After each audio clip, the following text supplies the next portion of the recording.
Luke, if you like studs girls, then you're going to love this next bloke, Clive. Now, what we get from Clive is the true sense of what it means to be a stud, and he lets us into the secret of where he finds his women. I seem to have tapped into a hornet's nest. Swarms of women. Hundreds of women. You can go on dating sites and spend days and you still won't go through all the women. Emailing all the women on these dating sites. So this man must be doing something right because he's on this groundbreaking documentary called Studs of Suburbia, which follows the unusual lives of real-life Casanovas. He's pulling hundreds of women online. He must be a bit of a legend, this fella. He must have a fair few skills with a keyboard, so let's have a look at his online profile. Right, now, he's called Lucky Lips 2005. I'm not really saying that myself. What else does it say on his profile? Oh, standing 5'9" or 6 foot tall. Depending on what heels he's wearing. Look at his picture as well. Anyone else who'd pause next to a smart sports car or something, well, not him, it's a telephone. He's like, hey, look, girls, I've got a landline. Clive's got a new lady coming to see him tonight, and he's got a bit of a ritual when it comes to get ready. Now, I've always wondered, how does a stud prepare for the seduction of a woman? Now, what must Clive's bathroom be like? I'm seeing black marble, huge mirrors, expensive lotions, maybe a chalice with flames coming out of it or something like that. There's definitely going to be a leopard skin towel.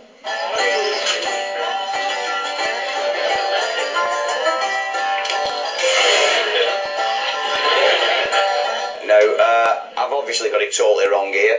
Clive's got it right. Forget the black marble and expensive lotions. What you need is a pot of E45 cream,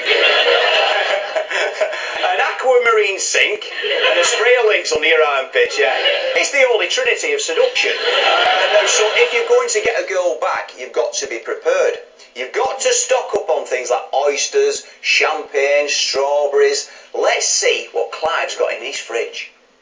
Clive is making last-minute arrangements, checking there are sufficient hobnobs and Chardonnay in stock before Dawn descends from Scotland. So, right, now lucky lady Dawn is about to drive 500 miles for a packet of hobnobs. I must have it right, lads, we've all got it wrong. It's all about the hobnobs and the wine. He's even got a collection of underwear from the lucky ladies he sleeps with. Now, he looks upon this as a silky medal of honour, and like any medal, you keep them under lock and key in a nice velvet display cabinet. I got them in here, in case these women come back, by the way.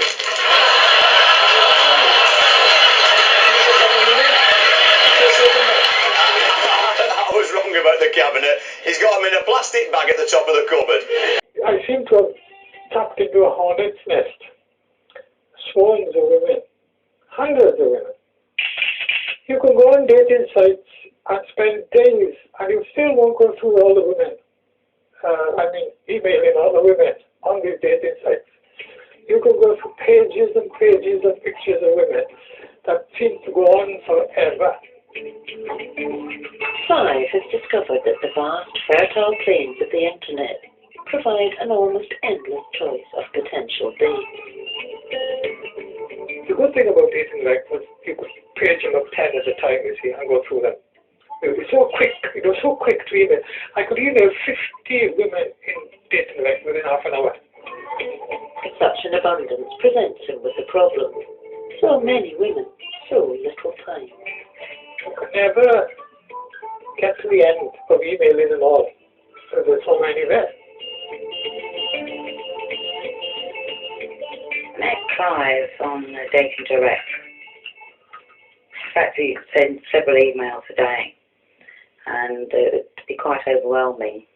But you soon realise that he actually had this sort of standard mail, and that there was more than one person he was actually sending it to. But it's interesting when you send sort of coloured pictures and coloured background and different flowers on them. Things. So yeah, he attracted my attention, shall we say. He came across as a very friendly, open chap on the email and in the phone.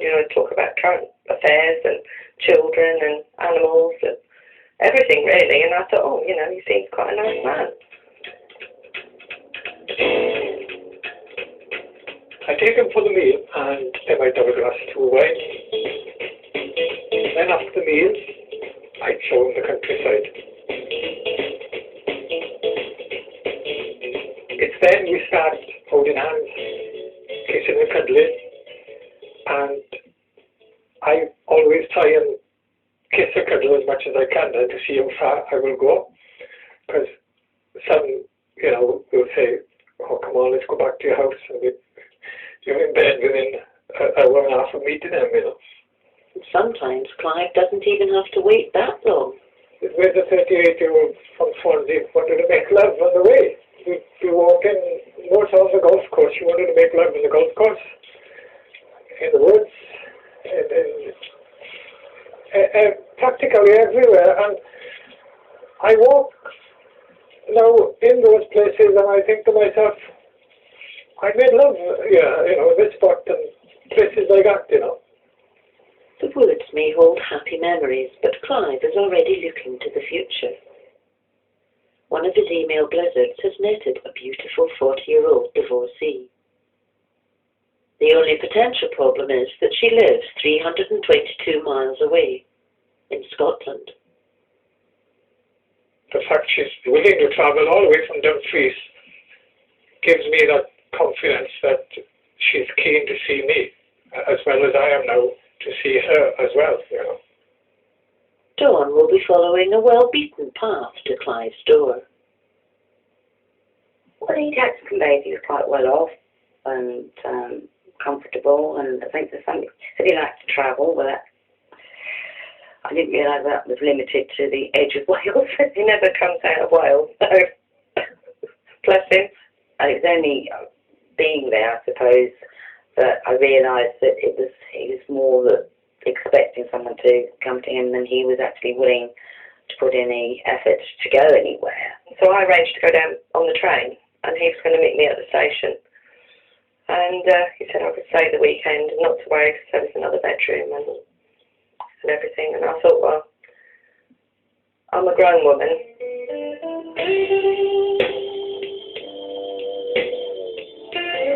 I can't get over how pretty she is, and I think if she gives me a kiss, I'll probably melt in her arms, I think.